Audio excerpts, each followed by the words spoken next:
Greetings. My name is Alexander. I am the knight one time. I am Grandmaster Chief the Pimp. I will achieve 4, then 5-star rank Army Master Chief General Alexander. To further expand my resources, just to conceive of the momentum behind my operation beyond psychology, because being the knight one time, being GMC Pimp, those are psychological foundations for long-term leadership concepts. I also have recruited a Klingon, a communications champion, a secret NASA administrator named Eleazar Martok.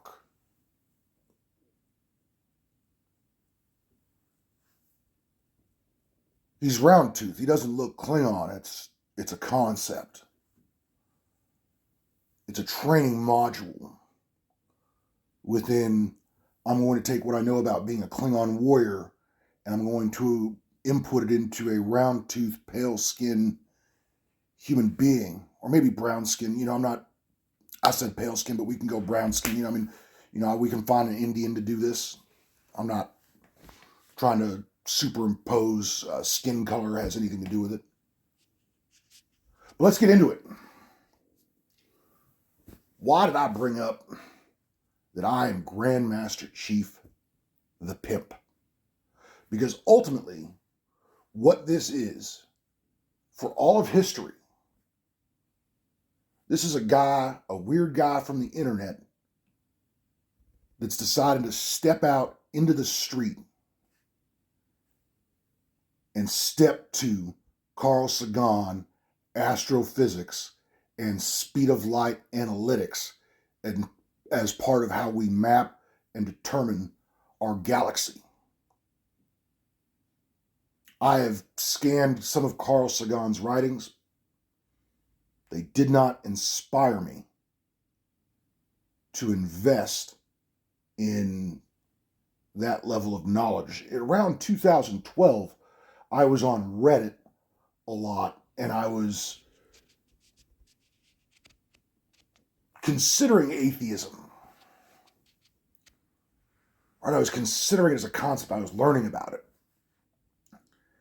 And ran into a lot of people promoting Carl Sagan. And so I read a little bit about it, put it down. I was in a point in 2012 where I was married. And so I believed, like in my heart of hearts, that I could not start the writing process until I had been divorced. And that was my own trip. And that's how I prepared myself for my journey as an author and as a spy and as an innovator. And so, as I move forward, what my goal is to eliminate reference in my databases, in my collections of communications, in my measurements, in my mapping systems, to forget the variable constant's a bad word, to forget the measurement of the speed of light as an accurate, or rather worthy, reference to how far away a given galaxy, a given planet is. The overall scientific community, as I understand it, we identify, somehow we can see into a galaxy, and we can identify maybe this is a habitable planet, maybe this is a habitable galaxy, and then we establish these unbelievable millions of light years away, where they're saying if you travel at the speed of light, it would take you 1,000,000 years to get someplace. And in my opinion, at that point, you have defeated the belief that travel to that planet is possible. It's created a limiting factor where you now agree how far away something is. You agree how old the ball of light that you're seeing from the Hubble telescope or the James Webb telescope, where NASA is saying this light, the image of this light is millions of years old because of the light years calculation that we have invested to and converted into essentially objective science.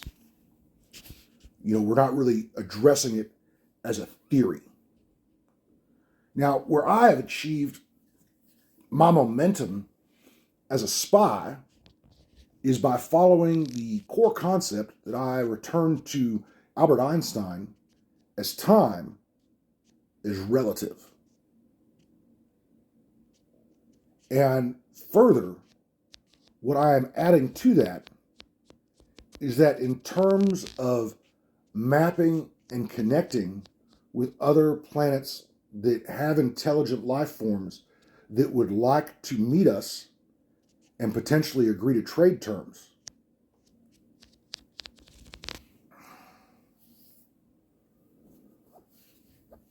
I want to add that distance becomes a variable based upon how we are going to approach the given construct of communicating and communing and trading with another galaxy that does not operate on the same time-space continuum that planet Earth does. Let me explain. This is how I have evolved my functional folklore from my spy knowledge of how I set up Victory in 1986 by agreeing that time is relative. In 1986, there was an attempt on my life. I was 7 years old. The way I remember the attempt on my life, I climbed onto 7 bags of cement, declared myself Superman, and jumped. And I fell. And at that moment, there were 3 of me, 2 submissives and myself. And because the enemy was able to kidnap those other 2 persons nearly immediately,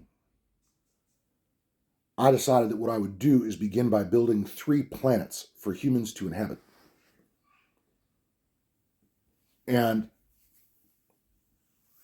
over the years, I've heard stories that I built Planet Iron Man, right? Where there's this planet, it exists, and it was crafted over centuries and centuries and centuries, maybe even millennia. Within only a few years of Earth's time, this planet lived an evolutionary cycle into the advanced era that produced something similar to the Robert Downey Jr. Iron Man War Machine suit. I haven't verified any of this, but this is part of my approach to NASA, as well as, oh man, I'm getting way long in the tooth here.